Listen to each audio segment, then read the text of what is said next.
Hello, ladies and gentlemen, and welcome to what I promise will be the first episode of the podcast. I should probably warn you now, lots and lots of spoilers for The Last Jedi ahead. Yeah. Like, all of the spoilers. Just be prepared. Yeah. Before we get too far into that, I want to talk briefly about a manga that I started reading.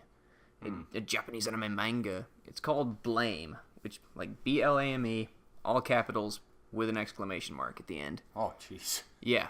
I originally found it. They made a short movie adaptation that they put on Netflix, which I recommend to everybody. It got me interested enough that I downloaded the first volume of the actual manga. It's, I think it would technically be classified as a horror manga. Ooh. But it's actually one of the most interesting settings for a horror story that I've ever seen. It's not really heavy on plot, but it's scary in a way that they don't really portray in movies. The entire plot is it follows this character named, in the manga, his name is Kiri, but because English and Japanese can't decide on where their L's and their R's belong, in the movie he's named Killy, which is absolutely appropriate. And, like, he's got this gun that puts the fucking noisy cricket to shame. It's this tiny little pistol that, like, fires Kamehameha beams. Oh, boy. And he's wandering around looking for this thing called the net terminal gene, which ties into the rest of the plot, which is this whole manga takes place in a gigantic, like, city structure. And what happened was, apparently, humanity... So RoboCop. Not quite. It's more post-apocalypsy than RoboCop. Apparently, humanity cracked, like, converting matter into energy, and they built all these machines that they had, and these machines started building this city, and then eventually something happened where a bunch of humans died, like maybe the machines turned on them or something like that. So humanity's pretty much extinct, and the robots are like, well, there's no one to tell us not to anymore. So they just kind of kept building. They just kept fucking going. And this, like, I read in the supplementary art book that this city is apparently so big, they, like, built it off the planet and, like, incorporated the moon into the structure of the city. And they just kept going after that because... Sounds like they're pretty good. Oh, yeah. I mean, they're good at their jobs. And, like, everything in this city wants to kill you, and... Killy is wandering around looking for some people with the net terminal gene so they can connect to the machines and basically stop them. That's like the entire plot of the manga is his search for this thing. Why is it bad that they're building? Well, because for whatever reason now, the machines, whenever they find people, which apparently like the net terminal gene's been bred out of humanity, they just kill them, and Killy wants to stop the machines so he can bring back humanity. And, like, that's it. They probably killed all the animals on Earth as well.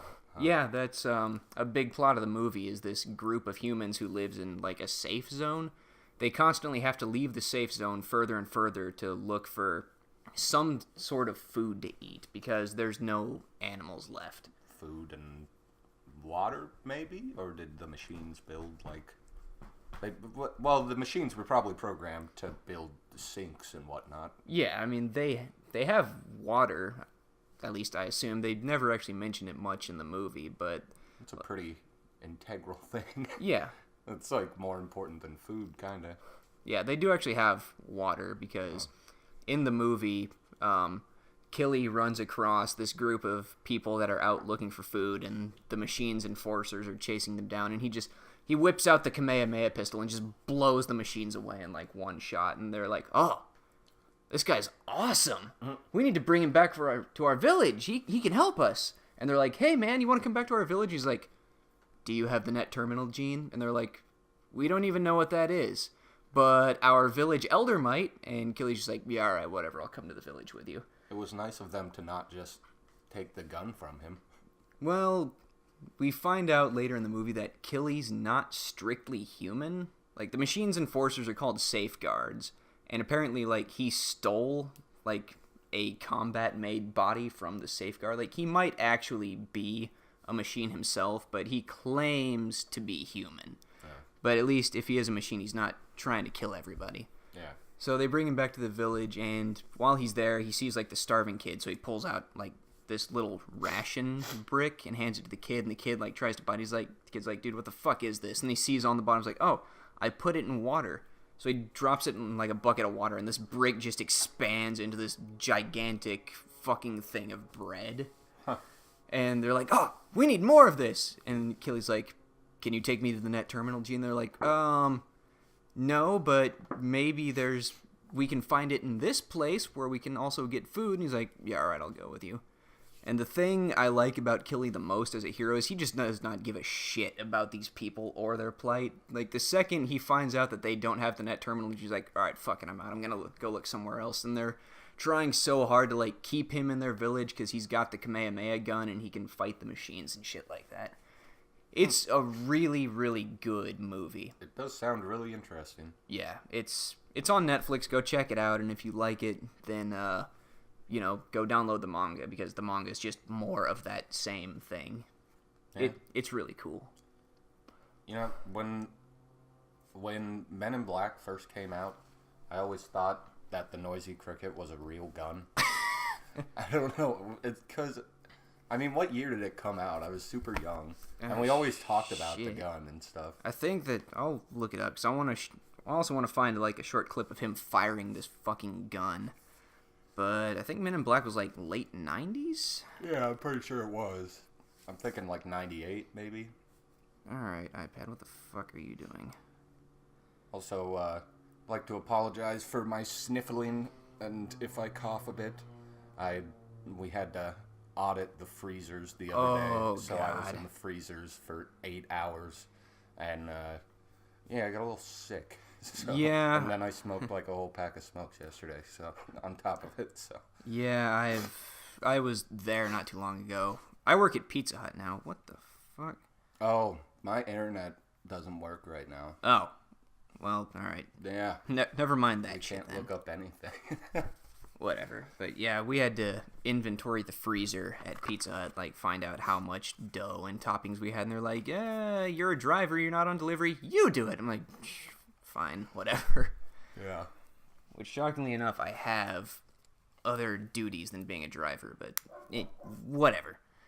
So, before we talk about the Last Jedi, I want to talk about a Star Wars book I finished recently, which was all about Tarkin, because it actually ties into some of the views that I have on the movie. Yeah. Yeah. So, Tarkin might be the best Star Wars book I've ever read, which is saying something because I've read a lot of Star Wars books. Yeah. Well, okay, maybe it's not the best, but it's the best of the new canon that they're establishing. And the book is actually called Tarkin, and it's written by James Luceno.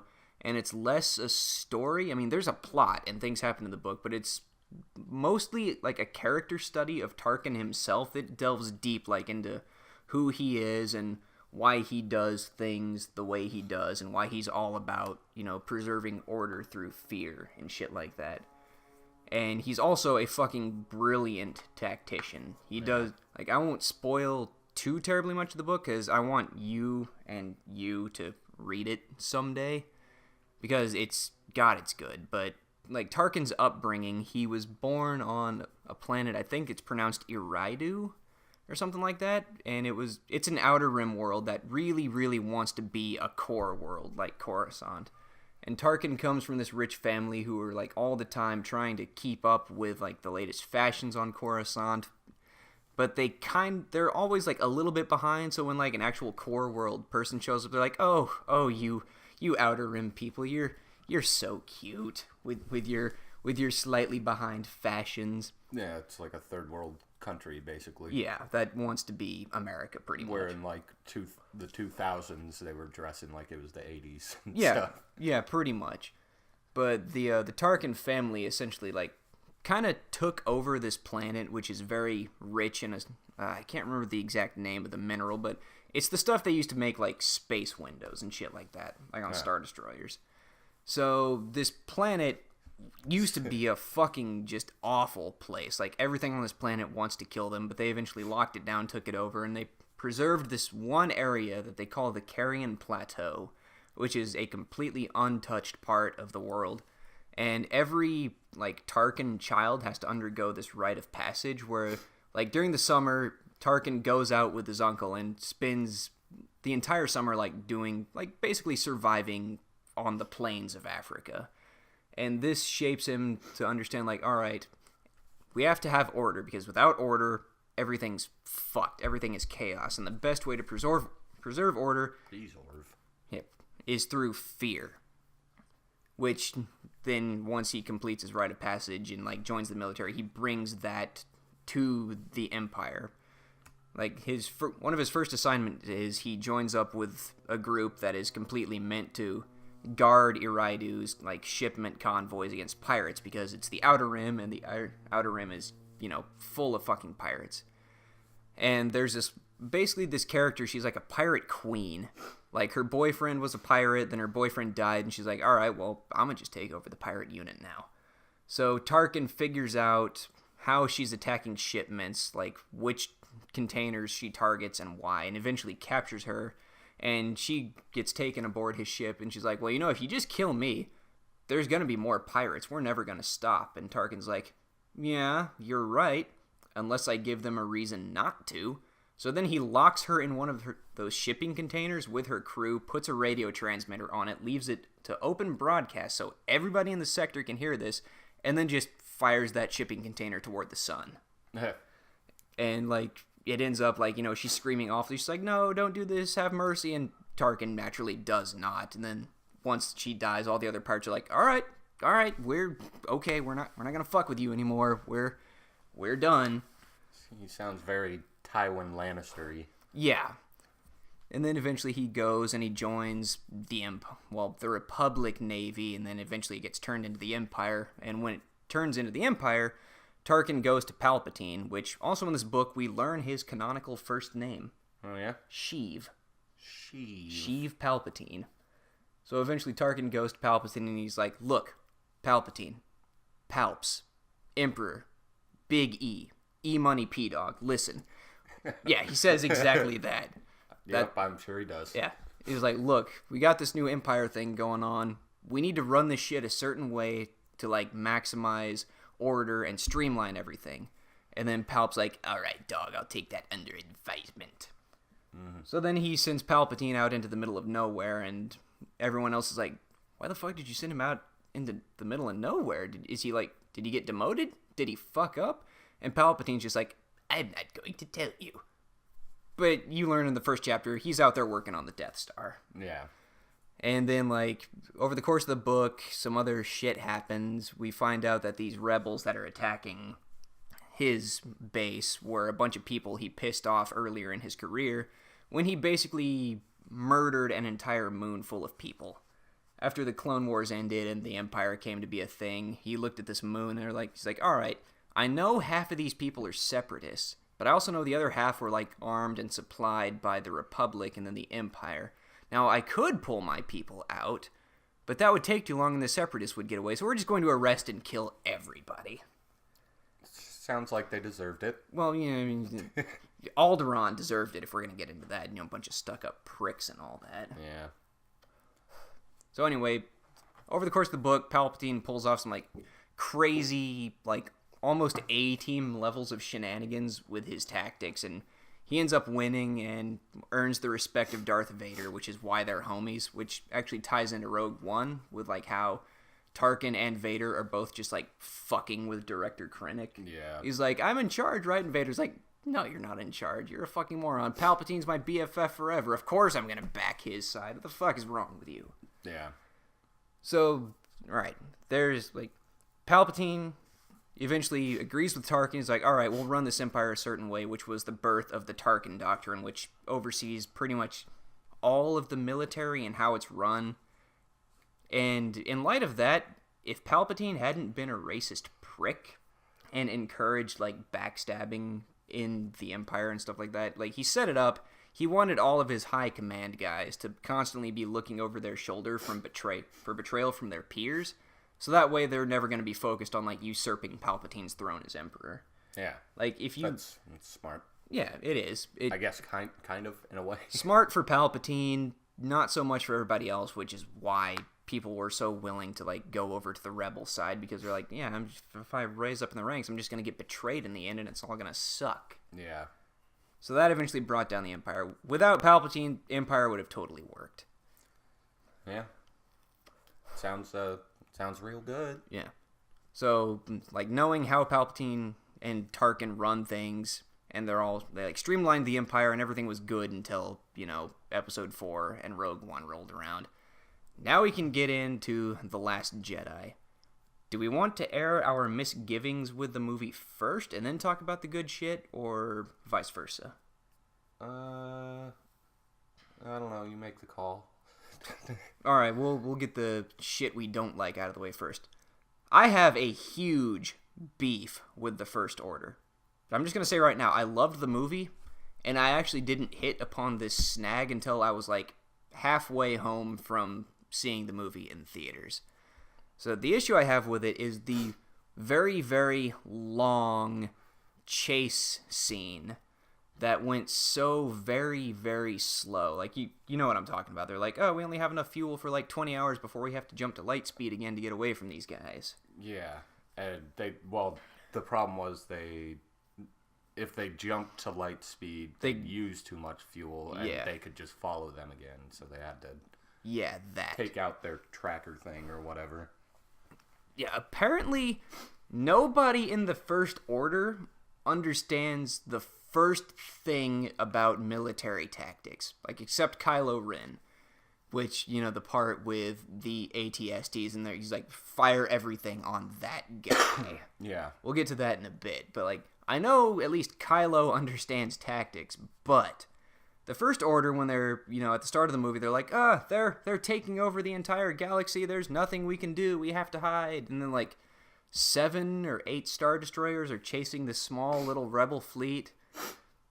And I was on my way home from the movie, replaying the whole thing in my head, because as a whole, it was awesome. A+ movie. I loved it. I'm sitting there in the driver's seat, and I'm thinking about this, and it's slowly ticking over in my mind. I'm like, wait a minute. They were taking over the entire galaxy. Did no one think to hop on the space phone and be like, hey, this is where we are. Could somebody please just, like, jump in front of these people and cut them off? Yeah. Nobody fucking thought of that. Phasma didn't think of it. Snoke didn't think of it. Hux is a bloodthirsty bastard anyway, but he should have at least thought of that. Yeah, because Hux is, I don't know, he's supposed to be very clever. Yeah. It's kind of his thing. Like, I know Snoke was like, yeah, it's always nice to keep a rabid dog around on a leash. I'm like, well, he's commander of the First Order. Just call a person to, like, just park in front of them. Cover both lanes of the road. Make them stop.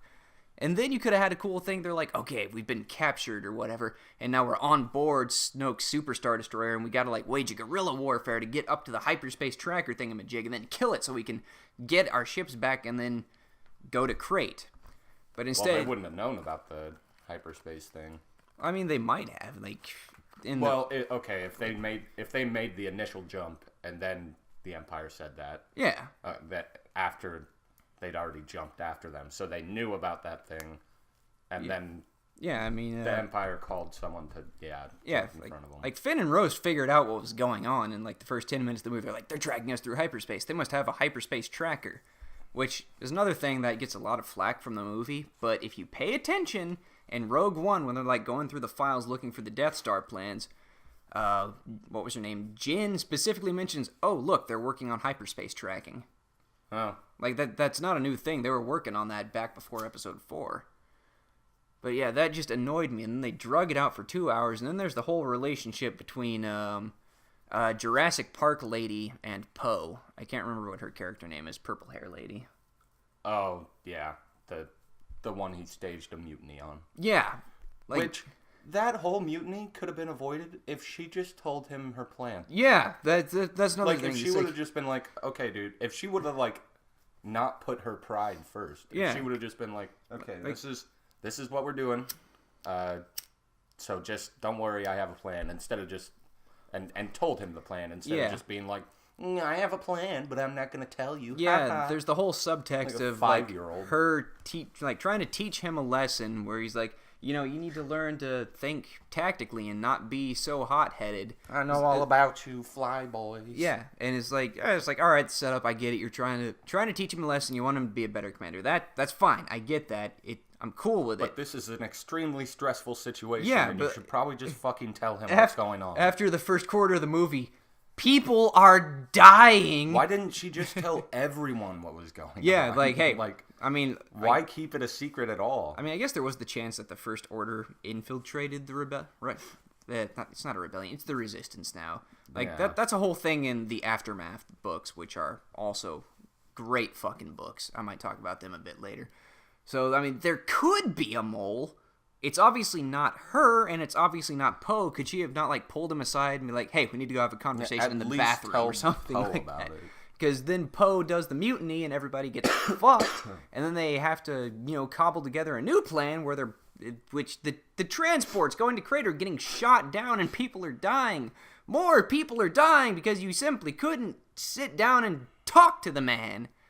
It was really cool when she jumped at the ship, though. Yeah, she did the hyperspace jump at it. Yeah, I had a long conversation with that about another friend. He's like, well, they have this unbeatable things. Couldn't you attach a hyperdrive to a piece of metal and just shoot it at the other ships? I'm like, well, the hyperdrives aren't cheap, and the Resistance, especially if you read the books, does not have a lot of money.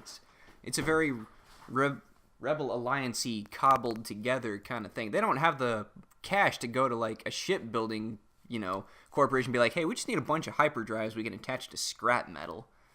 It was. And you look at the damage that their ship did to that ship, and yes, it was very significant, but a small piece of metal, or even a piece of metal as big as this couch, isn't gonna do that much damage. Yeah, it'll punch a hole and fragment and do some damage, but that's a 1,000-ton ship you just launched at another ship at the speed of light. There's a lot of mass behind that. Yeah. And the other issue I have with the movie, outside of those two things, is the whole Canto Bite casino thing. It was really cool, but it was also a very, very big missed chance. When they go to the casino, I'm like, oh my god, Lando's gonna be in the movie. And then Lando wasn't in the movie. Then there was just another guy who kind of looked like Lando. Yeah. And then, but he didn't even matter. And then Benicio del Toro showed up and fixed and or fucked everything. He was a fun character. He was. I liked him. That whole, everybody has said this, Poe's whole storyline in the movie just didn't matter. It really didn't. I thought it was entertaining and stuff, but that could have you could cut that part out and the movie would still make sense. Yeah. I did like the scene where they were riding the lizard horses. Yeah, the lizard horses were cool. I liked those. When there's a shot from the side where it's them riding on the lizard horse and it's looking out over the water and the moon's up, and it was a real good, very Star Wars-y shot. I really liked that. Yeah. I'm also sad we never, I know what his name is, but, they never said Benicio del Toro's character's name. His name is DJ, and it makes sense, kind of, because what it stands for is don't join, in the sense of, he doesn't want to join the Empire or the Rebels, and it's actually written on his hat in the Star Wars alphabet. It says, hey, don't join anybody. Which is why he kind of fucked them over in the end, because he's like, yeah, I profitable for him. I cut a deal, and I don't want to be involved in this, so, I got my money, and then he just kind of vanishes, and we never see him again. I'm assuming he probably died on the Star Destroyer, which makes me a little sad, because he was a cool character. I don't know, he may have gotten back to his ship. True. Because he left, right? He walked away. I'm assuming he wasn't hanging around. Yeah. He was probably trying to get the fuck out of there. Yeah. I don't know, but it was a cool little subplot. It's we were here to get this guy who was supposed to be sympathetic, but, well, shit got fucked, so we had to go with the second choice, and the second choice kind of fucked you in the end. Yeah. What was I going to say? The whole Snoke's getting killed thing Which, it's very possible he's still alive. Yeah, there's we could make an entire podcast on just theories about who Snoke is and what he's about. But just for this movie, not knowing, it was very anticlimactic for Snoke to be this huge, like, thing in the first movie. Yeah, Emperor 2.0. Yeah, and then he's just, like, dead in a scene for, like, 5 minutes and then killed. Yeah. I have my own theories about who he is.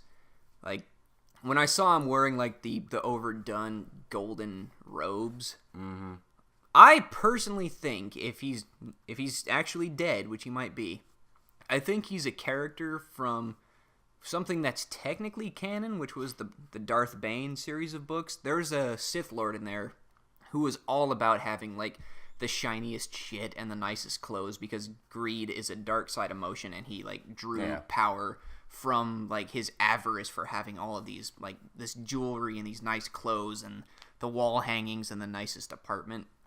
I think that kind of flows with that, and Darth Bane is canon. They established him in the Clone Wars series. He's basically the character from American Psycho, but also a Sith Lord. Yeah, pretty much. So I wonder how his business card was. That's who I think he is. I'm probably wrong. I hope I'm right, though, because... Let's move on to the one other thing which I have beef with, which this is not actually about the movie. It's more about Star Wars as a whole.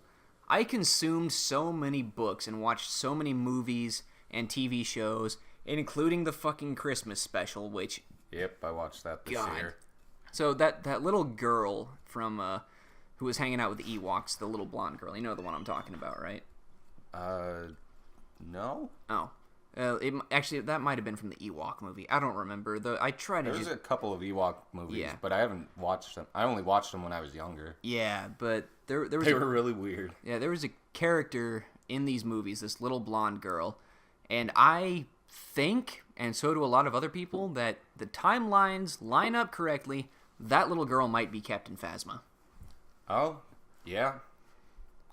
Man, she got real evil. Yeah, which that would be fucking dope if that was true. Which Phasma's definitely still alive.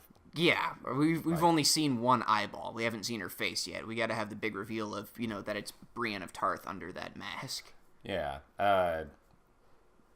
because, her suit's, like, made from the Emperor's ship, Palpy's ship, or some shit like that. Yeah, his personal yacht, which actually they dig up in the Aftermath books. There's a character that we see at the end of Return of the Jedi, a guy that wears, like, red robes and a big headdress, and he just kind of leaves when Palpatine tells everyone, like, hey, get the fuck out. Me and this kid and his dad we have to talk. Yeah. But that guy actually goes, like, to a random place and actually digs up Palpatine's personal pleasure yacht, which has, like, a bunch of dark side artifacts and shit on it.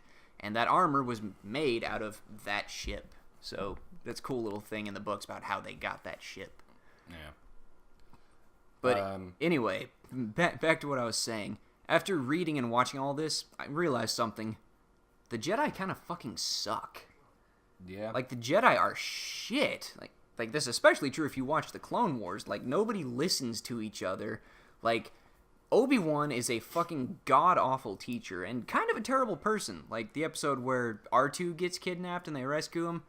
Like, Obi-Wan's like, oh, God, you risked all of our lives for this one droid? And it's like, dude, that droid, like, you would have been dead in the first 20 minutes of Phantom Menace without R2-D2. Yeah. And it's the whole thing about, like, Jedi are not supposed to have emotional attachments, but they have to be compassionate, which is an emotionally driven response. Yeah. And, yeah, the Jedi are awful. Like, Sidious was hanging out, like, Sidious basically shared a locker room with the Jedi Grandmasters for how many years, and nobody knew he was a Sith Lord. Yeah. Like, there's a bit in the second Darth Bane book where his apprentice, Darth Zana, who is, like, a specialized Sith spellcaster, that's, like, what she did, had to infiltrate the Jedi Temple to get some information, and she, like, a big part of it was, like, she has to, like, constantly focus and maintain the spell, which kind of masks her Force presence and makes her look like a Jedi. And, like, a dedicated spellcaster was having such trouble with this spell, but Palpatine, who, as far as I know, didn't really specialize in anything other than being, like, the chess master behind the scenes guy, was there for years, was literally in the same room as Yoda, as Mace Windu, as Qui-Gon Jinn, as Obi-Wan, and nobody fucking knew he was there. Nobody could tell he was a Sith Lord. Yeah, it's kind of similar with Count Dooku, except he wasn't like a Sith Lord at the time. Yeah, I mean, but he was a former Jedi who eventually was like, fuck all this Jedi nonsense, I'm out. And they're like, oh, he turned to the dark. Okay, he's on the other side of the galaxy now. Well, he got kicked out of the academy. Oh, did he? Yeah, he stole this book from the library there that he wasn't supposed to read yet. Like, only full-fledged Jedis were allowed to look at it because it was all about the dark stuff. Yeah. Just like knowledge that they should have, but wait till they're a full-on Jedi to read.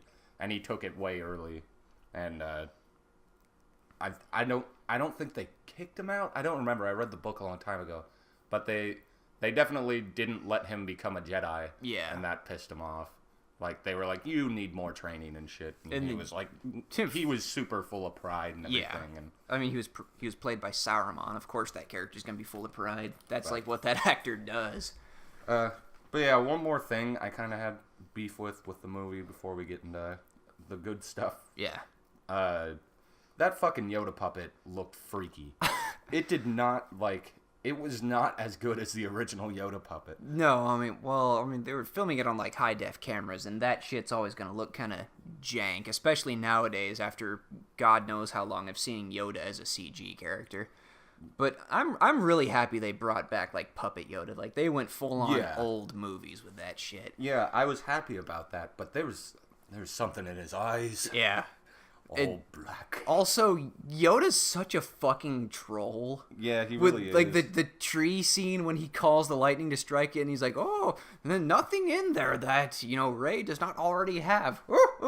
And she's like, it's like okay. And then you see her, and she took the books, and okay, Yoda, you're hitting it a little on the nose there, pal. You could have just told him. But I'm so happy that he's the insane goofy swamp dweller again, and not the Jedi Grandmaster, which I'm swamp dwelling Yoda is best Yoda. Yeah, I try not to be too down on the prequel trilogy, even though most of them are fucking garbage. Yeah. But I want to call attention to one line from the second movie when Yoda shows up. He's like, around the survivors a perimeter create. I'm like, oh God, Yoda, really? Really, pal? How long have you been around people speaking English and you haven't figured this out yet? I think he does it on purpose because, again, he's a fucking troll. He's an 800-year-old troll. I mean, those speech patterns are probably pretty ingrained in him at that point. But that one line, man, just, oh, God. Even when I was seeing the movie for the first time, I'm like, what the fuck are they doing with this dialogue, man? What is this? All right, well, good stuff. Yes, good stuff. Should we just take it? Poe and a TIE fighter is just any scene with Poe and a TIE fighter is always amazing. Yeah, or an X-Wing or whatever the hell it was. Yeah, X-Wing, God. I mean, TIE fighter was episode 7. Yeah. Yeah, so we should, just want to take the movie beginning to end, go that way? Yeah, I suppose. All right, yeah. Him wrecking the Star Dreadnought, I was a little PO'd at because they spent a good portion of Battlefront 2's campaign establishing, we got to get these plans for this thing that the First Order has, which was the Star Dreadnought, and the game made it out to be this whole huge threat. I mean, it's basically a super Star Destroyer, so it's going to be a threat. And then it just kind of goes in the first 5 minutes. Poe strafing the top of it and taking out the guns, I get. But then you bring in the slow-ass giant bomber things, and I'm like, don't you have TIE fighters? Can't you just, move the Star Destroyer back a bit and turn it to point the guns at them?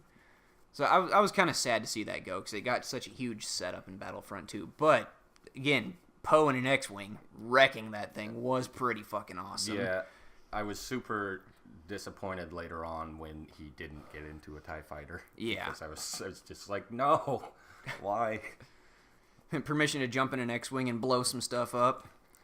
Also, his little things like, I'm looking for General Hux. Can you connect me to General Hux, please? Yeah, that was great. This is General Hux. Yeah, I'm looking for General Hux. I'll hold. And he was just trolling Hux. Yeah, that was really great. And poor Rose's twin sister, who I don't think ever got a name. Oh, I think she had a name. I don't remember. I don't remember it because she was a pretty I guess she was a very significant character when it came to taking down that dreadnought, but really, nah, it's fine. Yeah, she went out. I mean, she went out like a boss. Yeah. Like there was definitely some like divine force intervention where she kicked the ladder and the remote came down and she caught it and hit the button. That was pretty damn cool. Yeah, that whole first scene was just amazing. Yeah. Just Poe being a badass and I don't even care that all those bombers die. Just put Poe in an X-Wing more. That's all I want. Yeah. Can we just get the next Rogue Squadron game to be all about Poe? Yeah, if they make another one. God, I hope so. Those games were great. Yeah, I've got the one on 64 and the one on GameCube, which I think are the only ones. Yeah, I think you're right. I mean, unless you want to count all the TIE Fighter and X-Wing PC games, but Nah. Those aren't Rogue Squadron. No, they're not. Also, # bring back Wedge. Wedge is in the books. He's there somewhere. I'm assuming in the third Aftermath book, they're probably going to kill him off to make an excuse as to why he's not in the movies. Yeah, they should have put him in the movies. Yeah, is that actor still alive? I think so. Yeah, and he said no because he's like, yeah, I just don't want to do that anymore. I'm like, why, dude? You can write your own paycheck at that point. Yeah. Yeah, Poe in an X-Wing, all the other X-Wings. And then after that, they go back to the ship, and Finn wakes up in the weird plastic suit. Yeah, he's going around him. Let's go get you some pants, man. I love the Band of Brothers BFF thing that Poe and Finn have going on. Yeah, that's good. There was a lot of people who are like, they're going to be gay in the end. Yeah, which I would have been fine with, honestly, especially after reading the first two Aftermath books. There's, I think, the second ever confirmed homosexual character in those books, and he's fucking great. His name is Sinjir, and he was a former Imperial Corrections officer. He's the guy who was supposed to punish people when they fucked up in the Empire. And, the thing about him being gay was, barely a thing. It's mentioned, it's only, ever really, played upon once in the first book with this other character who's like, you know what, I like you, I think we can fuck and be okay. And he's like, yeah, I'm not, I don't, no. And she's like, oh, what, you don't like, banging outside your race? Because she was a Zabrak, she was one of the Darth Maul people with the head horns. And he's just like, no, it's not that, I'm just not into girls. And it's like, okay. And then he gets a great scene in the second book when he's in a bar and he's drinking and his boyfriend shows up, and they have this little thing where his boyfriend tries to hold his hand, and his Imperial training about public displays of affection is so ingrained. He's like, look, we can't do that here. People might see. And then everyone else is like, dude, no, nobody fucking cares. This is the Rebel Alliance. Get over it. Yeah. And also aliens banging different aliens probably all the time in Star Wars. Yeah. So I don't think being gay anybody really cares about. Yeah, no, it's an accepted thing. And then there's these two other characters in the bar who are like, oh god, it's that guy. And I'm sitting there reading, I'm like, are they really going to do this homophobia thing? But they start fucking with him because he's former Empire. And his boyfriend's like, just leave them alone. And then one of the greatest things ever happens. Sinjir's like, yeah, all right, let's get out of here. Let's go have some fun. So he goes, and he, does the shit with his boyfriend. And the next scene, the Zabrak who wanted to bang him comes back, and she finds him, basically passed out across the bar. And she's like, dude, you're still here? He's like, yeah, no, I hung out with my boyfriend, and then I wanted to come back and get some more drinks. And then, the two characters that were fucking with him, one of them is, knocked unconscious in a corner, and the other's, laying outside the bar bleeding from his face. Because Sinjir went, boned his boyfriend, and then came back and just beat the crap out of these two characters. It was great. I want Sinjir in Episode 9. He's the less over-the-top, obnoxious version of Jack Sparrow in, the Star Wars universe. He's such a cool character. I forgot why did we start talking about that? I don't remember. Finn and Poe. Being gay, yeah. Yeah, no, they're just besties. Yeah. Speaking of corrections, real quick, we had a really funny thought. We were watching, we marathoned the originals. Nice. Like a week or two ago. It was me, Stu, Miranda, Chris, and Jimmy. And we had a really funny thought, like, if Darth Vader's, like, his force pinch doesn't actually work, and everybody's just playing along because he's got a lightsaber and they don't want to kill him. So every time they're just like... And then somebody comes in and drags them away. Because that happens in a lot of them. Somebody comes and drags them away, and they just drag them away, and they're like, all right, put on a different uniform. Get the bodies He thinks he did it. Let him think he can do that. Move on. There was actually... I think it was a abandoned character arc for Anakin Skywalker in the Clone Wars series. Like, his slow descent from, like, being, like, a hero of the people to a guy that just everybody loves and claps for because they're afraid of him. Because Anakin does a lot of dark shit in the Clone Wars. Like, there was an interrogation scene with the fucker from Geonosis who builds all the droids, like, Poggle the Lesser, I think his name is. Like, they capture him at one point in the Clone Wars, and, like, all these other Jedis take a crack at, like, trying to get info out of him. And then Anakin just straight up walks into the room and starts force choking his ass. Yeah. And it's like, dude, you're a Jedi. You get shit done. You can't do that. That's not how we operate. And Anakin's just like, hey, I'm just doing my job and everybody loves me for it. And there was supposed to be a whole thing like, no, everyone doesn't love you. They're fucking afraid of you now, you asshole. Yeah. All right. Well, so after Finn and Poe, what happens next? I think they try to escape, and that's where... Oh, shit. No, I think we cut to Rey first, who goes to hang out with Luke, which... One of the greatest things ever, like, when she hands him his lightsaber, he just looks at it, just chucks it over his shoulder and walks away. Yeah. That was really good, and she pesters him for a while. She, like, follows him around while he does his daily routine. That breast milk thing. Dude, that fucking big titty milk. Dude, the noise he made. The noise that thing was loving it, and so was Luke. It was... He just fucking chugs the milk and grins at her. He's like, nothing like some blue breast milk in the morning. Yeah, nothing like pleasuring this strange beast in the morning so I can get his sweet titty milk. That was great. I loved that Luke was just fucking with her, constantly. He was being very Yoda-ish. Yeah. In a way. Luke, I think, was my favorite part of this movie. Yeah, I liked most of Luke's scenes. Like, I liked the fact that Luke was almost 3 different characters. Like, I'm going to skip ahead a bit because this all ties into my view of Luke. Like, she finds Luke, and he's, like, crazy hermit Luke, chugging that breast milk every day and pole vaulting to go fishing. He basically did turn into Yoda. And then we get that one scene where he walks onto the Falcon and R2 starts up and they have a conversation. And, like, just for that glorious minute, he, like, transformed into young Luke. Yeah. The way he was talking to R2, he's like, hey, Sacred Island, watch the language. Like, that made me want to cry a little bit because I never thought we would see that version of Luke. Sweet young Luke. Yeah, like, ever again. And then later in the movie, we get to see, like, his 3rd incarnation, which was, like, Jedi Grandmaster Badass Luke. Jedi God Luke. Yeah, pretty much. Like, he is he's confirmed to be the most powerful Force user ever. Yeah. And it shows, especially in that scene where, like, he senses Rey's about to fuck up and he just rips that house apart with the Force. Yeah. That was so fucking cool. But yeah, right now we're with crazy, breast milk chugging Luke. Yeah. So good. Yeah.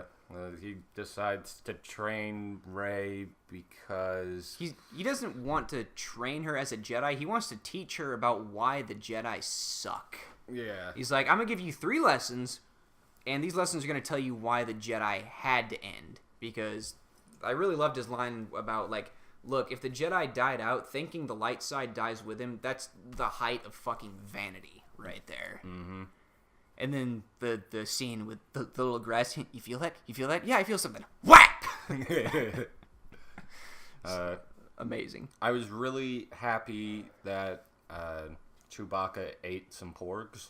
Yeah, that's what I really wanted from the movie, and it happened at least. Even though he became friends with one. Well, that was his like little 3-scene character arc, because you remember back in Return of the Jedi, his stomach is what got him in trouble. Yeah. He's like, oh, hey, a dead animal, I'm gonna eat this shit, and then get captured by fucking Ewoks.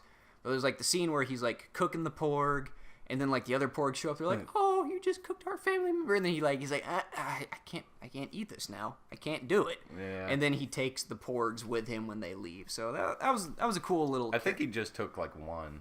He took a few. There was a few. Did he? Yeah, I know there were a few in there at one point. Yeah, like we see a few of them, and I think they leave, and I know he's got at least one still hanging out on the Falcon, but I think he took the entire family with him. So, yeah, nice little 3-scene character arc for Chewie, who was really not in this movie enough. Chewbacca is underutilized, and I want more of him in Episode 9. Yeah, I agree. Because Chewie's wonderful. Okay, we have Porg scene, we have the tree scene from Empire. Yep. But for Rey. Yeah, the dank-ass dark side hole. Yeah. Which... that was quite the hole. Yeah, that didn't make a whole lot of sense to me. She's like, hey, I think I see something, and Rey doesn't know what the fuck she's doing, and she, like, goes toward the vision hole, and Luke's like, the fuck? You went dark side, you didn't even try to fight it, and she's like, I don't even know what I did. I just saw this weird thing, and I was looking at it. Yeah, and I'm like, I don't know what the fuck she did either. What's the problem here, Luke? Teach her why that's bad, or whatever, and then... I guess that eventually leads to, like, the acid trip scene with all, like, the reflection rays and shit. Yeah. I think the point of that scene, I could be entirely wrong, I think that whole thing was all about, like, she goes dark, she wants to find out why her parents left or what happened to them, and then at the end of this whole trippy-ass, like, Navajo vision quest, she just sees herself, and I think that's the movie trying to tell you that the dark side... She is her own parent. Sure. That's another way of interpreting it. But I think the point was like, yeah, you could go dark, but eventually, in the end, the dark side is not going to give you what you need. I think it's like almost a parallel to like the One Ring. Like, you can have it, you can use its power, but in the end, it's going to abandon you at the worst possible time. Yeah. I could be wrong. That scene, as cool as it was, did not make a whole lot of sense to me. Yeah, so then Rey ends up leaving and Luke won't come with. Yeah, he's the Murtaugh. He's the Lethal Weapon Danny Glover. He's getting too old for this shit. Yeah. She goes to see Kylo. That's right. Cause they were having visions where they kept seeing each other. Yeah. Randomly, and they talked a bit, and she was like, I can make him love me, and then we'll love each other forever. And Kylo's thinking the same thing. Empire like, will be done. Yeah, and Kylo's like, yeah, I can make her love me, and then dark side Rey. Yeah, right. You see these pants I'm wearing? They come up to my nipples. You like that? And she's like, hell yeah. You see this shirtless scene? Oh, you interrupted me while I was taking a shower. Look at my pecs. Yeah. And sure enough, Kylo Ren was shredded. He had like an 8-pack. Yeah. Well, you couldn't even see most of it because his pants came up to here. They're really weird pants. Dark side pants, man. They're like 80s pants, like mom jeans, but leather or something. But Kylo's pants. Spandex. Yeah, but the shirtless Kylo. The ladies love that. Yeah, so she goes there, and they take her. Then this is one of my favorite scenes in the movie, probably after Poe and the X-Wing, where they kill Snoke's. Yeah. Snoke's is all messing with Rey. Yes, I see him turning the lightsaber on his true enemy. Oh no, it's me! I just got cut in half. Yeah, and then they have a badass fight scene with all the guards where they're like throwing their lightsabers back and forth to each other. And it's fucking awesome. Also a really cool underlying bit of that. Like, we missed a bit of Kylo's arc where I guess he fucked up in the last movie and Snoke's like, look, you want to be Vader? You're never going to be Vader. You're a bitch compared to Vader. And then he takes off the helmet and smashes it. And that's, once Kylo like starts thinking for himself and doing his own thing, I think he evolved a lot as a villain, because he was almost universally hated at the end of Episode 7. Like, people are like, he's supposed to be the new Darth Vader, but he sucks. And he's like, well, once he realizes he's not Darth Vader and that he's his own man and he'd start doing his own thing and pursuing his own goals, he actually really starts turning into a badass. And during that fight scene, Rey is like, screaming and flailing wildly, and she basically loses her shit and goes berserk. But Kylo is actually like kind of being calm and making like good moves and actually fighting. Because he's very well trained with a lightsaber, whereas she's good with weapons, but she hasn't used a lightsaber that much. Yeah, so she's, giving in. These are ridiculous high up Imperial guards she's fighting as well. Yeah, so she's losing her shit and going insane, and still she's fighting like a dark side user, and Kylo is not, going insane. Like, he's actually pretty calm and collected, despite the fact that he's less fighting and more just straight up brawling. Like, I think he threw like some kicks and a headbutt and was like doing grapply shit.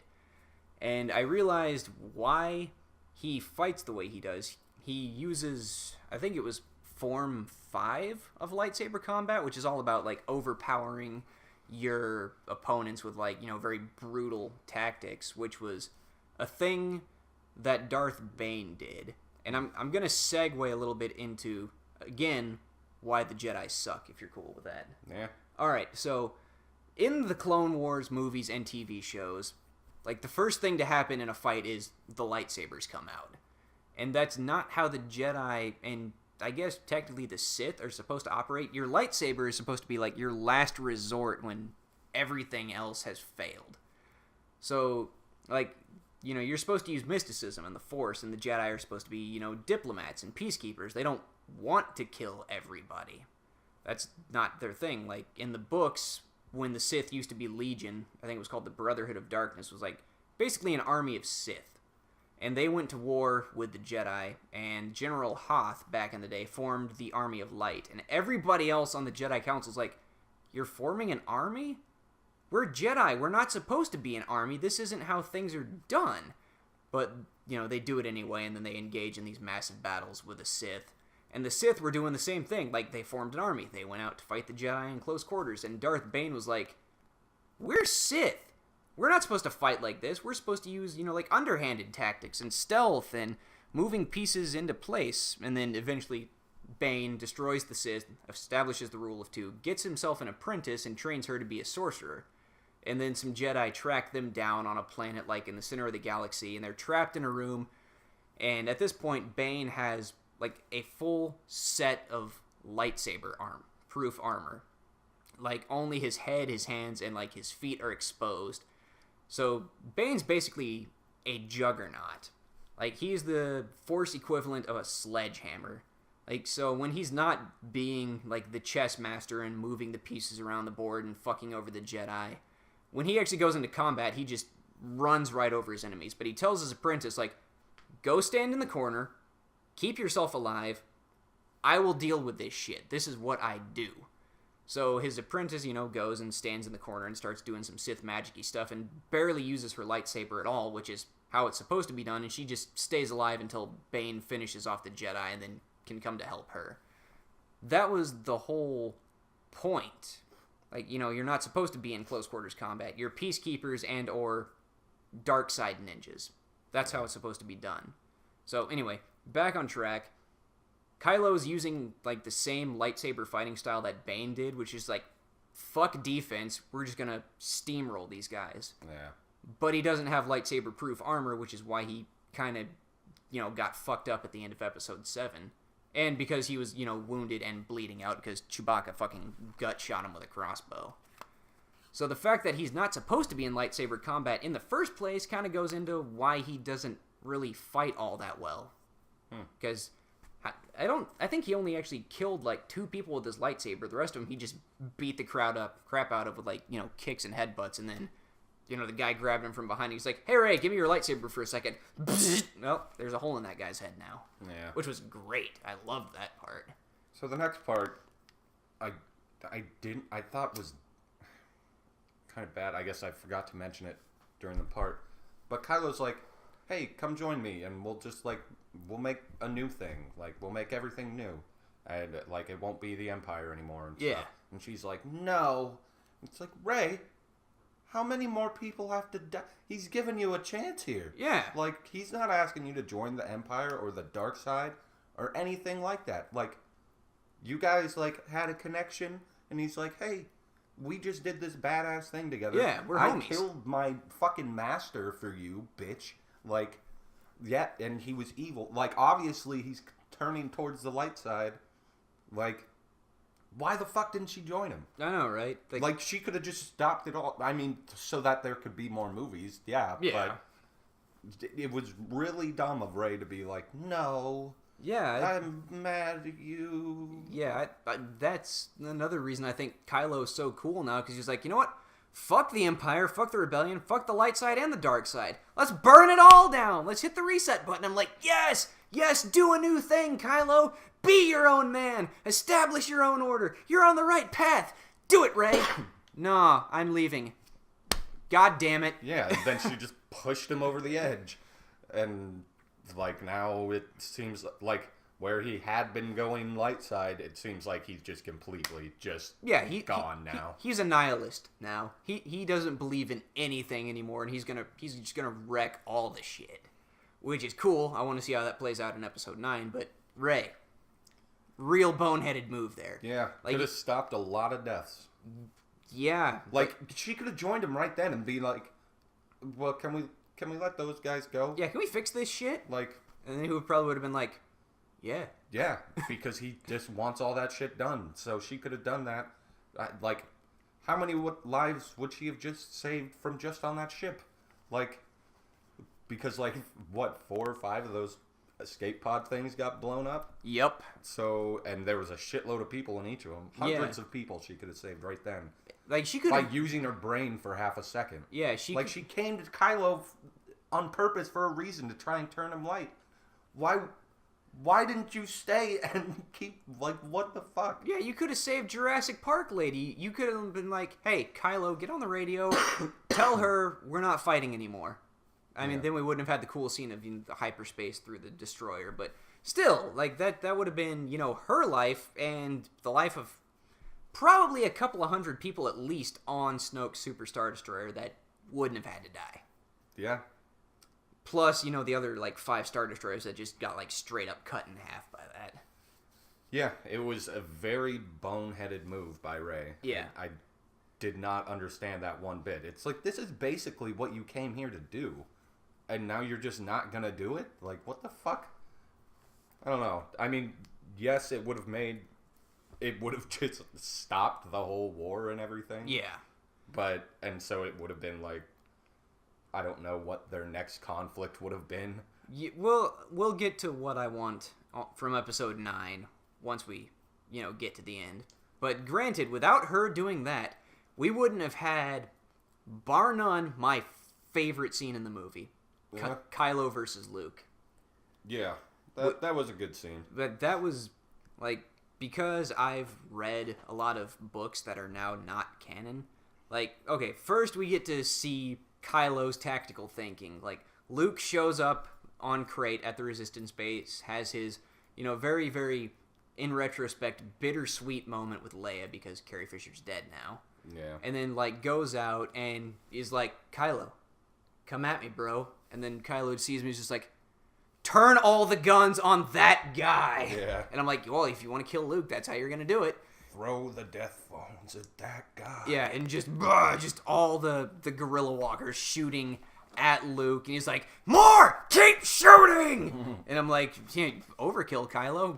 Good job. Good decision here. This is how you make it out of the situation. And then Luke walks out and does a little brush the shoulders off bit. Yeah. And it's like, oh, so cool. So then Kylo goes down to fight him, and Luke is just straight up Matrix dodging all of his bullshit.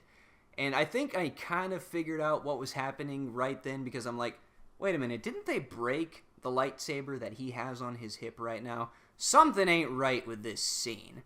And then Kylo eventually, figures it out, and Luke does the whole, look, man, if you kill me, I'm gonna be in your head forever, bro. Yeah. And then he's like, well, fuck you. Tries to cut him in half. It doesn't work.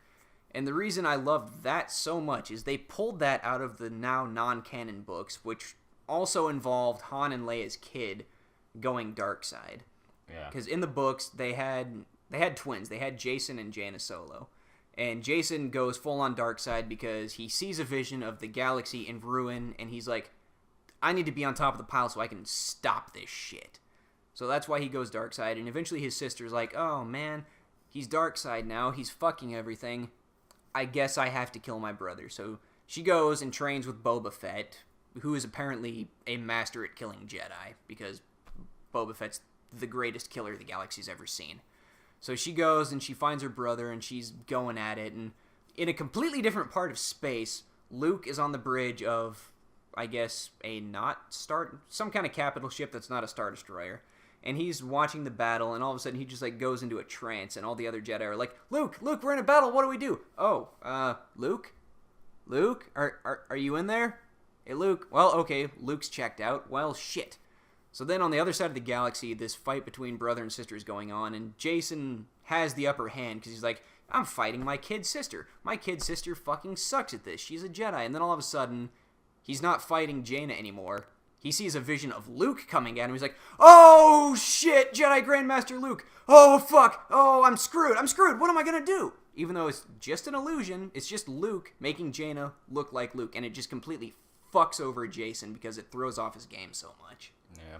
It was really cool. So Luke's like, not actually there. He's like, yeah, you fucked up, kid. I'm not really here. See you around, kid. Because he has to quote Han Solo because Solo's dead now. Yeah. Rest in peace, Solo. We also glossed over Leia using the Force. Oh, yeah, the Superman moment. Yeah. I'm kind of split on that. Like, it's cool to see Leia actually use the Force. Yeah. But, like, she should be dead. Yeah. By all means. I thought that was what they were doing. I was like, okay, yeah, they had to kill her. But I didn't know if they had finished shooting when she died. Yeah. So I was like, okay, that they had to kill her. This is all right, I guess. Kind of a lame way for her to die, but whatever. And then she just came back. And yeah, that's another parallel to the books. Like, Leia did get some Jedi training when Luke established the new Jedi Order, but eventually, like, I think when she achieved the rank of Jedi Knight, she figured out, it's like, this Jedi business is good and all that, but I think I could better serve the galaxy by continuing to be a politician.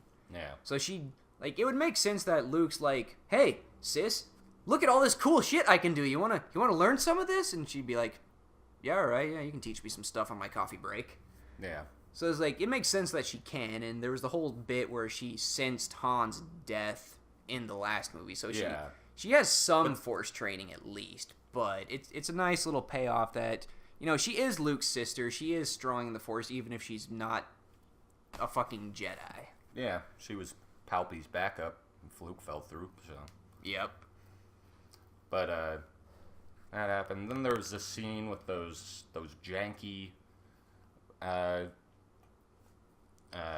don't know, the whatevers they were driving. The skiffs, yeah. Those didn't even, like, shoot or anything? I think they shot a couple of times, but they're like, well, there's fucking guerrilla walkers out there, and our blasters aren't going to do shit. I think their point was to slow them down, and they brought out the miniature Death Star gun. They're like, all right, fuck everything else, we need to stop that thing. Yeah. Which was, Finn was gonna do. He's like, yeah, if my guns ain't gonna work, I'm just gonna fucking crash myself into this shit. And then Rose is like, no, Finn, I love you, don't do it. Bah, and then tackles his skiff with her skiff. Which, okay, correct me if I'm wrong. I might just... That seemed more dangerous. Like, she could have just killed him right there and it would have been for nothing. Yeah, and pardon me if she almost died herself. Yeah, pardon me if I'm wrong, but I was not sensing a whole lot of sexual tension between those two. Not really. Like maybe a little bit. Like, yeah, I think it was more of... light flirtation. Yeah, Rose was like, you're a hero, you're a rock star, I want to bang a rock star. And then Finn's like, alright, you can be my groupie. Yeah. And then they did go through the whole Canto Bite thing, but even then there wasn't like a whole lot of, like, getting to know you as a person and then maybe falling in love with you. I mean, I guess she saw Finn doing all this great stuff, I suppose, but I mean, I guess Star Wars really was never about the romance. I guess it was just kind of a thing that Uh, yeah, and then that's when Luke shows up after they crash and get back, and Luke buys them time by using Kylo's anger against them, and then, Finn had to drag Rose a really long way to get away from that Death Star laser, and the scene didn't seem like it was going on for that long.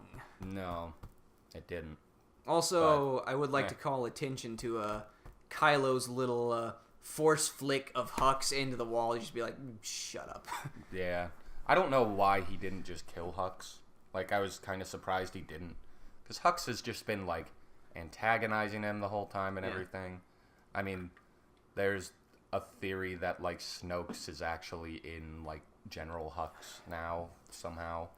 And maybe he's kind of got a thing on Kylo's mind where he won't kill Hux. Well, I think they were trying to foster, like, a weird Tarkin and Vader relationship, like the Force-using badass and the Imperial commander, but Hux is just kind of an asshole. Yeah, that the whole scene at the end there where they were, like... Yeah, he was about to straight up execute Kylo Ren, and then he's like, and then, oh shit, he's waking up. Okay, probably shouldn't. Yeah, plus, no, when they were in the, like, walker together, and, they're, like, shouting orders, like, saying the same thing, but Hux is saying it, like, a half second behind Kylo. I think that might have been just Hux trying to hang on to his position. Yeah, it absolutely was. Because, Snoke's dead now. I better at least try to, if not, ingratiate myself to Kylo, I should at least make my troops respect me, so then maybe if Kylo does try to kill me, I might have backup so I can get out of that situation. Yeah. It makes me kind of sad, the relationship between those two, because it's like I said, it's a less cool version of the Vader-Tarkin relationship. Like, in the Tarkin book, like, Anakin, back in the day, worked with Tarkin, and they kind of fostered a mutual respect relationship, and in the first 5 minutes of the Tarkin book, Tarkin's like, yeah, I'm pretty sure Vader is Anakin.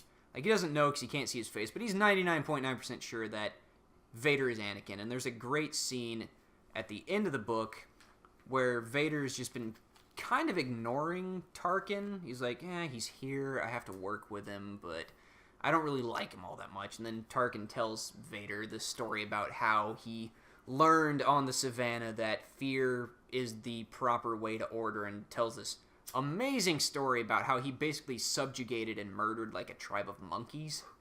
And Vader, like... Fuck these monkeys. Like, alright, I'll spoil this bit of the books. It's right at the end anyway, and people will likely forget before they read the book.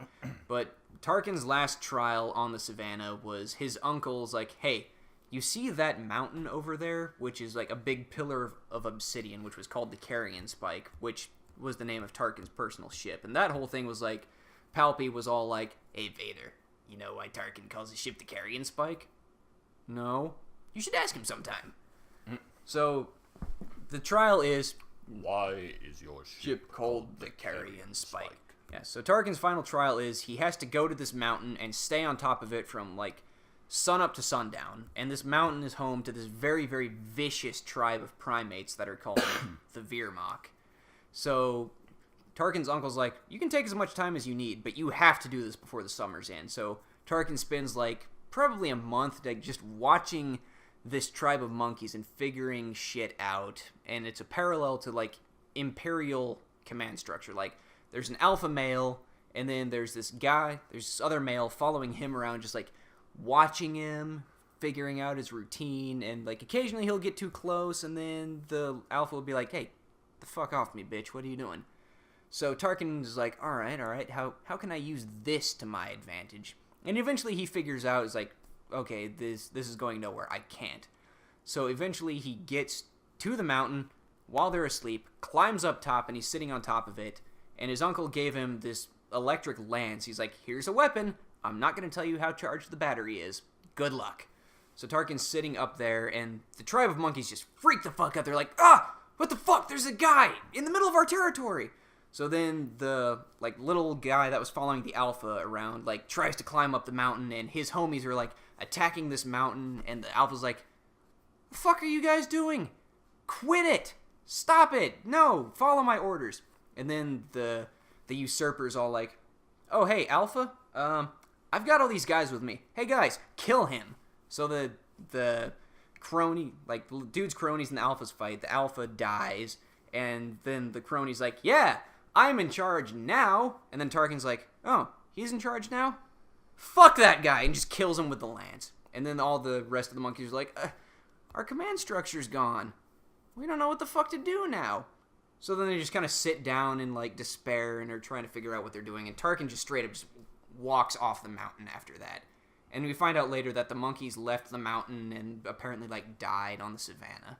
So that's Tarkin's whole thing of like, kill off their command structure, rule through fear. And Vader's like, "Damn, dude, you're a badass. We're homies now."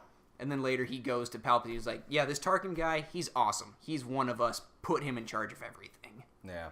So like, I think like they wanted to do that with Hux and Kylo, but they Hux is way too much of a bitch. Yeah, they just hate each other. Hux is too bloodthirsty to ever like be on the level that Tarkin was with Vader.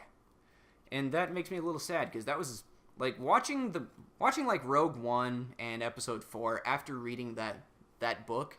Their relationship makes so much more sense now as to like why Tarkin be like, "Vader, enough. Stop choking that guy." And Vader's just like, "All right, dude. You're probably right." Yeah, that's cool. He actually like respects Tarkin enough to listen to him, but Kylo's never gonna respect Hux like that unless Hux pulls out some amazing bullshit in Episode 9 and be like, "Look how awesome I actually am, Kylo," which I don't think is gonna happen. No. Hux is a bloodthirsty dog, and that's why Snoke kept him around, and that's probably why Kylo's gonna keep him around, because he's like, I don't like this guy, but he does this one thing that he's actually really good at, and I might need that one thing later on down the line. Yeah. But, Last Jedi, all in all, good movie. I really liked it. Crystal Foxes were awesome. I liked the little Crystal Fox dudes. Yeah, they were cool. Like, I want a plushie version of one of those. Yeah. So, A+ movie? Solid A. Solid A? I'd say. Yeah. A minus maybe. It was good. It had its faults, but like, I don't know. It was definitely a Star Wars movie. Yeah, and like you said, the movie had its faults, but most of the faults I didn't even realize while I was watching it. Yeah. It was shot and written so well that it took me like a 20-minute drive to like digest and be like, "Wait a goddamn minute. What happened there?" Yeah, and it's really just nitpicking. Yeah. When it comes down to it. But, it's a Star Wars movie, so everybody's going to nitpick the fuck out of it. Well, yeah, because sadly I think it's the fault of us fans that we've set a lot of this stuff to some probably borderline unobtainable standards. Yeah. Like, there's no such thing as a perfect movie, and there never is going to be. And the fact that we get pissed off when our Star Wars movies aren't perfect. I don't know, dude. Nacho Libre? Oh, God, fuck you, man. You know what? You know what was a perfect movie? The Room, starring Tommy Wiseau. I did not hit her. It's bullshit. I did not hit her. I did not. Speaking of that, I want to see The Disaster Artist, starring James Franco. It's all about that movie, and I saw... Like, that was part of the trailer, was that infamous scene. I did not hit her. I did not. I've heard it's really good. Yeah, that movie's... That might be a perfect movie. I doubt it. It's probably not my type of movie. But it's James Franco and Seth Rogen, so I'll fucking watch it. Yeah. So, Episode 9. What do you want from Episode 9? Poe in an X-Wing all the time. Just badass Poe in an X-Wing. That's all I need. Yeah, we just need, I think you might get that in some form. I think there's either going to be a book or a comic line about Poe. Oh, that'd be dope.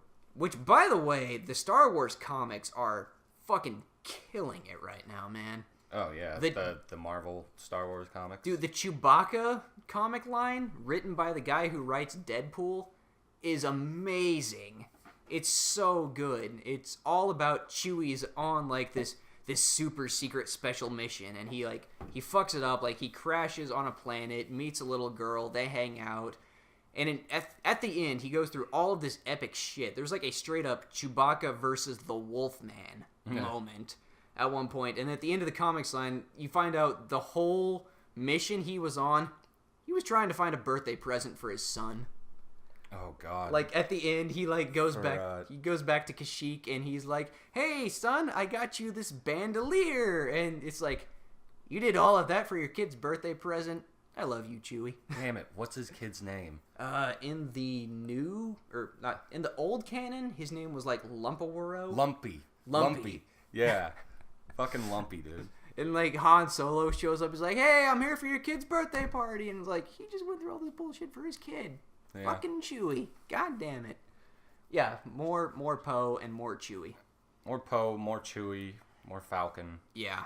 I'm not gonna lie, every time the Falcon took a hit, I think my soul died a little inside. Yeah, also, Chewie, he flew into that cavern at one point. Yeah. He's never been to that planet before.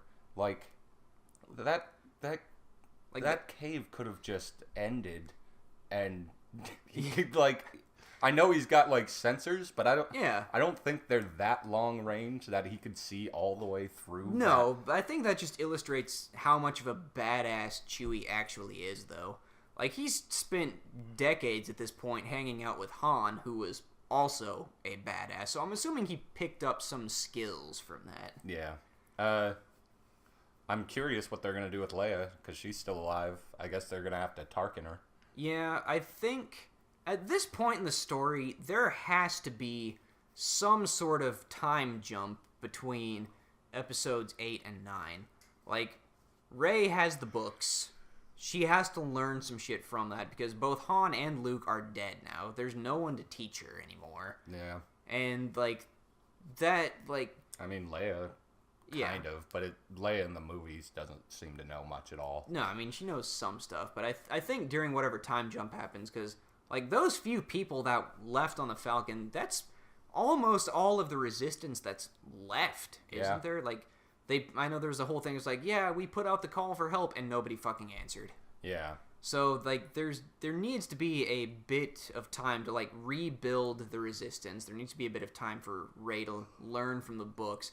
So I'm assuming... Maybe it'll start out with Leia's funeral. Yeah, like, I hope they give her, like, a decent send-off like they gave Luke, because, like, yeah, you know, maybe she, like her brother's dead, her husband's dead, her kid's an asshole. She might just straight up die of grief, and it would make sense if she did. It would suck to send her off that way, but that's really, like, the only thing you could do other than, like... Say she had a heart attack. Yeah. I mean, it'd be even more of a dick move to be like, oh yeah, she got assassinated between these two movies. What? We're not going to show you any of how that happened. Yeah, that'd be a shit I don't know what they're going to do, but they got to do something with it. Yeah. For episode 9, I'm probably not going to get what I want, but I feel like it would be really cool if, again, they stole from the old books. Like, the last thing I read of the old canon was, like, this...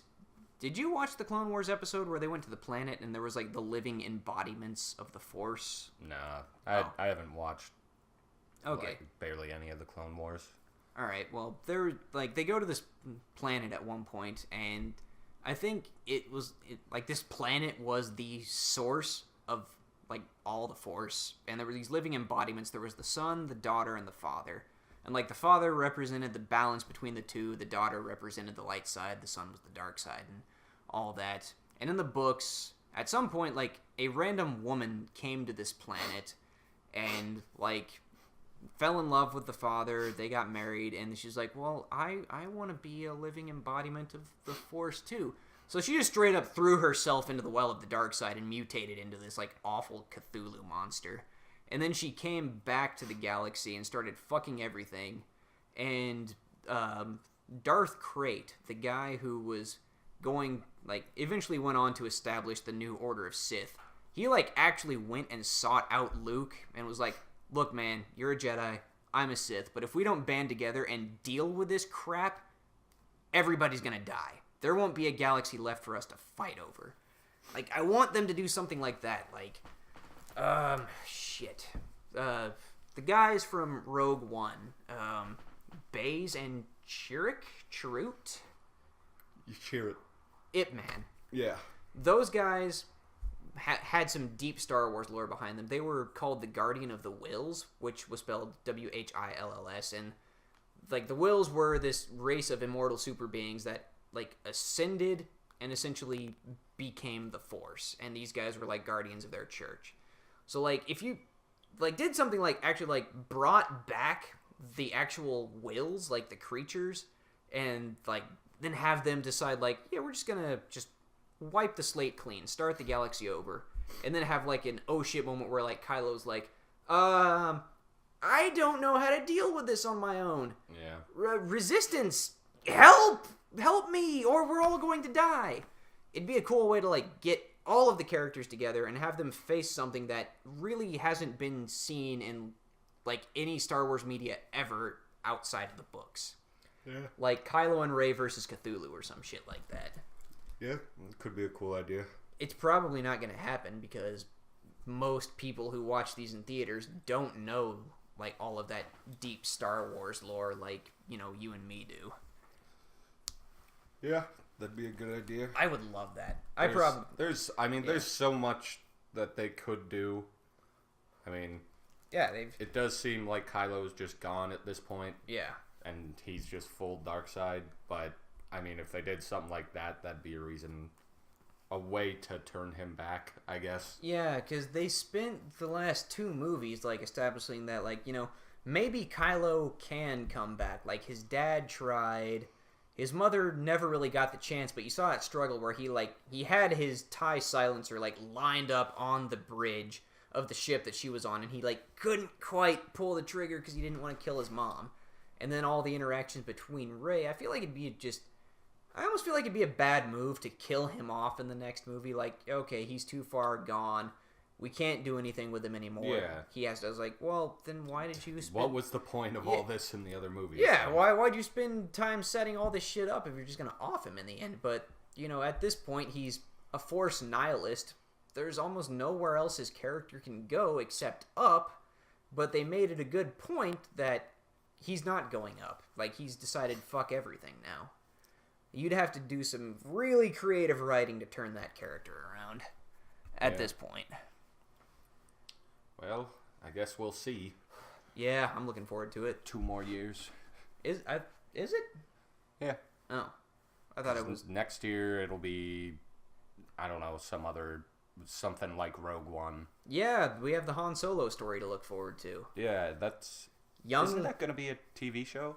No, I think it's going to be a movie. It's going to be a movie. It's, shit, who was playing Lando? Was it Donald Glover's playing Lando now? Yeah. Man, it's going to be awesome. Yeah, I like that a lot. I love Lando. Like, man, Lando in the Battlefront 2 campaign was so awesome. Just, like, he didn't know what the fuck he was doing. He's like, yeah, I'm just going to trade on my smuggler's luck, and they wrote it so well that it worked. Like, there was a point in the game where he, like, had to get over this lava river, and he's like, well, if I just drop that AT-AT into the lava, I could walk right over it before it melts. He starts fucking around with, like, a control console, and it doesn't work, and then the objective literally says, press some more buttons, question mark? So, you know, do that again, and then finally the objective is just like, just shoot the thing. Just shoot it.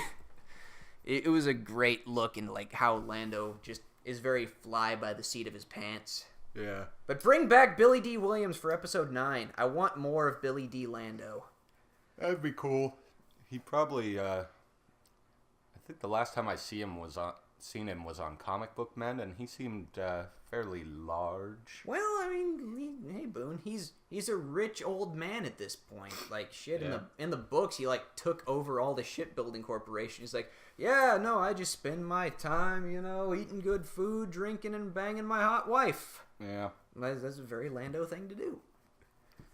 But I mean, shit, if Luke can get in shape for the movie, I think Lando could too. Yeah. Which, in closing, like, I can't show it to you because your internet doesn't work, but there's a great thing they did. It was like a little 5-minute Justice League episode, and like, Mark Hamill himself is in the show, and he's like waiting on the corner for a cab, and this car pulls up, and he gets in, and Joker's driving it. Joker, of course, being voiced by Mark Hamill. Yeah. And then the Trickster, a very, like, not well-known DC villain, who was also portrayed by Mark Hamill in the 90s in the Flash TV show, and voiced by Mark Hamill, also gets in the car, and they kidnap Mark Hamill. So Mark Hamill has been kidnapped by Mark Hamill and Mark Hamill. And they're, like, driving around Gotham, and Mark Hamill eventually figures out, like, yeah, I could fuck with these guys and get myself out of this. So he starts imitating the Joker and the Trickster, and they drive into, like, Gotham Central Park, where Swamp Thing shows up and rescue him, who is also voiced by Mark Hamill. And he's like, yeah, you know, you forgot that while Mark Hamill is a famous actor, he's also a very successful voice actor. And the Joker's like, what the fuck is a voice actor? It was just, God, it was silly, but it was great. I love Mark Hamill. Mark Hamill needs to do even more things. Give us the next Arkham Asylum game. I want more Mark Hamill Joker in video game form. Yeah. Yeah, so we need more Mark Hamill, more Billy D. Williams. Harrison Ford, you're old, but if you want to somehow come back as a Force Ghost, I don't think anybody will complain. It would not make any sense. No, it wouldn't. No, it would not, but I would love to see it. But yeah, so there's episode 1 of the podcast, which was 90% about Star Wars. Yeah. So, thank you for listening. I don't know how I'm going to get this on SoundCloud or anything, so you'll probably be listening to it on YouTube. But when we eventually get a podcast channel on SoundCloud or iTunes, feel free to go download all of the things and listen to them during your boring-ass work job day. Work job day. Work job day. Hey, Happy New Year. Yes, it is 2018 now. I've made no New Year's resolutions, which is fine. We're too lazy for that crap. But yes, thank you for listening. Subscribe to the channel. We will have more things later. Goodbye. I'll see ya.